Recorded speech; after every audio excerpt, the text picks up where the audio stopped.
Imagine becoming a billionaire before the age of 30. Imagine owning a mansion bigger than a hotel. Imagine having private jets, expensive cars, businesses, and everything money can buy. Now imagine discovering that every dollar you own came from an evil spirit, and that the spirit has finally come to collect its payment. This is the story of David, a young man who wanted wealth so badly that he made a decision that almost cost him his life. Before we begin, like this video, subscribe to the channel, and turn on notifications for more powerful stories, mysteries, and supernatural tales. Now let's begin. David was 27 years old when his life fell apart. He lived in a small rented room with a broken window and an old mattress. His business had failed 3 times. His bank account was almost empty, and people were constantly calling him about money he owed. David hated being poor. Not because he wanted expensive things, but because poverty had already taken too much from him. Years earlier, his mother had become seriously ill. David had watched her suffer because he couldn't afford the treatment she needed. Before she died, she held his hand and gave him an old necklace. Then she said, "David, promise me something." David nodded. "Never allow desperation to make your decisions." David promised. But after her death, life became harder. And eventually, David forgot those words. One rainy night, David received a phone call from a man demanding money. David begged for more time. The man refused. "If you don't pay tomorrow, you will lose everything." The call ended. David sat alone in his dark room. He had no money, no business, no family to help him. He looked at the necklace his mother had given him. Then he whispered, "Why did you leave me with nothing?" He walked outside into the rain. He walked for hours until he found himself standing at the edge of an old forest. The villagers called it the Forest of Whispers. People avoided it after sunset. There were stories of people hearing voices inside. Some people entered and never returned. David knew the stories. But that night he was desperate. He entered the forest. The deeper David walked, the quieter everything became. There were no birds, no insects, no sound of wind. Eventually he reached a clearing. An enormous ancient tree stood in the center. Beneath it sat an old man wearing a black robe. The old man looked at David. "You came." David stopped. "Who are you?" The old man smiled. "Someone who knows what you want." "What do I want?" The old man laughed. "Don't pretend." He stood up. "You want wealth." David said nothing. "You want power." The man continued. "You want to become so rich that nobody will ever look down on you again." David stared at him. "Can you give me that?" The old man reached inside his robe and produced a golden coin. "I can make you a billionaire." David's eyes widened. "How?" "Take the coin." David looked at it. "What do you want in return?" The old man smiled. "Nothing today." "And tomorrow?" "When the time comes, I will tell you." David remembered his mother's warning. Never allow desperation to make your decisions. He should have walked away. Instead, he took the coin. The forest suddenly became completely dark. A powerful wind shook the trees. The old man's face changed. His eyes became black, and a deep voice whispered, "The deal is sealed." The next morning, David woke up in his room. The golden coin was sitting beside him. He thought the previous night had been a dream. Then something strange happened. David bought a lottery ticket with his last few dollars.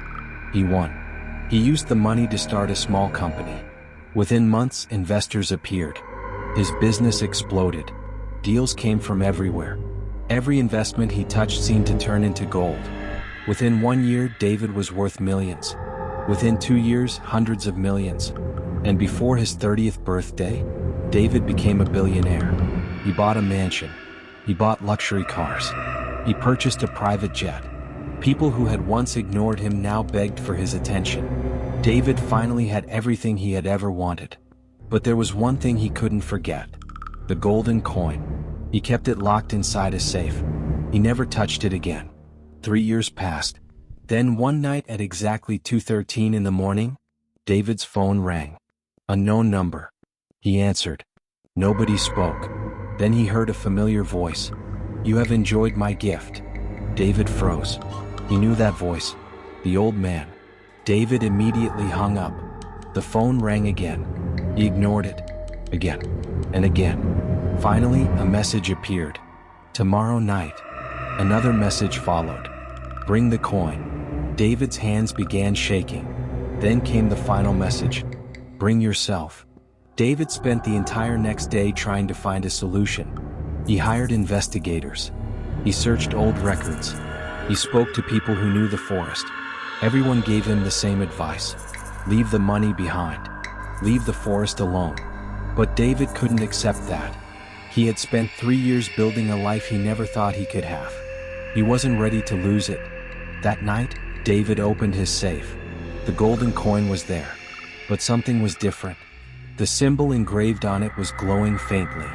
David remembered his mother's necklace. He pulled it from his drawer. When he placed the necklace beside the coin, the two symbols matched perfectly. David turned the necklace over. For the first time, he noticed words engraved on the back. He read them aloud. When darkness gives you something, it will eventually ask for something greater. David's heart sank. Then he noticed another line. Do not fight darkness with greed. Fight it with sacrifice. David finally understood. The spirit had given him wealth because it knew wealth was what he valued most. But if David wanted to break the deal, he had to be willing to give up everything. That night, David drove to the forest. He carried the golden coin. He carried his mother's necklace. And he carried nothing else. When he reached the ancient tree, the old man was waiting. But this time he didn't look human. His body was enormous. His eyes were completely black. His shadow covered the ground. David stood before him. You came. David held up the coin. I came to return this. The spirit laughed. You cannot return what you accepted. Then take my fortune. The spirit stopped laughing. What? Take everything. David continued. My mansion. My cars. My private jet. My companies. My money. Take all of it. The spirit stared at him. You would give up $1 billion? David nodded. Yes. Why? David looked down at his mother's necklace. Because I finally understand that my wealth was never worth my life. The spirit became furious. You asked for this. I was desperate. You agreed. I was foolish. The spirit screamed. You belong to me. David stepped forward. No. The spirit moved toward him. Then I will take your life. David held the necklace tightly. My mother warned me about you. The spirit suddenly stopped. What did she say? David looked directly into its black eyes. She told me never to let desperation make my decisions. The spirit screamed. The entire forest shook. Trees cracked. The ground began trembling. The golden coin flew out of David's hand and landed beneath the ancient tree. Then something unexpected happened. The symbol on David's mother's necklace began glowing. A powerful light filled the forest. The spirit screamed and stepped backward. No. David stood his ground. The spirit tried to move toward him, but it couldn't. The light became brighter. Then David heard his mother's voice. Not from the forest, but from somewhere inside his heart. Choose what cannot be bought. David closed his eyes. I choose my life. The golden coin shattered. A deafening sound echoed through the forest. The spirit screamed one final time. Then its body disappeared into a cloud of black smoke. The ancient tree split down the middle. And suddenly, everything became silent. The deal was broken. David returned home before sunrise. When he opened the door to his mansion, everything looked normal. But then his phone began ringing. His business manager was calling. Sir, something terrible happened. David sat down. What? Your bank accounts? The manager paused. They are empty. David wasn't surprised. What about the companies? Everything is gone. The mansion? Taken. The cars? Gone. David closed his eyes. In one night he had lost everything. His billion-dollar fortune had disappeared. But strangely, he smiled. For the first time in years he felt free. David moved back into a small house. He started another business. This time he built it slowly. No shortcuts. No mysterious deals. No desperate decisions. Years later, David became successful again. He never became a billionaire. But he became wealthy enough to live comfortably. More importantly, he used his money to help people. He built a small hospital in the town where his mother had died. He gave scholarships to poor children, and he often visited people who were struggling financially. Whenever someone asked him why he gave so much away, David always told them the same story. I once had everything. Then I almost lost my life trying to keep it. Many years later, David returned to the forest one final time. The ancient tree was gone. Nothing remained except a small golden piece buried in the ground. David picked it up. The symbol on it was no longer glowing. He smiled. Then he buried it again. And he walked away. He never returned. Because David finally understood something that money had never taught him. Being rich isn't about having everything. Being rich is being able to sleep peacefully at night without owing your soul to anyone. And sometimes the greatest blessing in life is losing something you thought you couldn't live without. Because David lost $1 billion. But he gained something worth far more. His freedom. So remember this.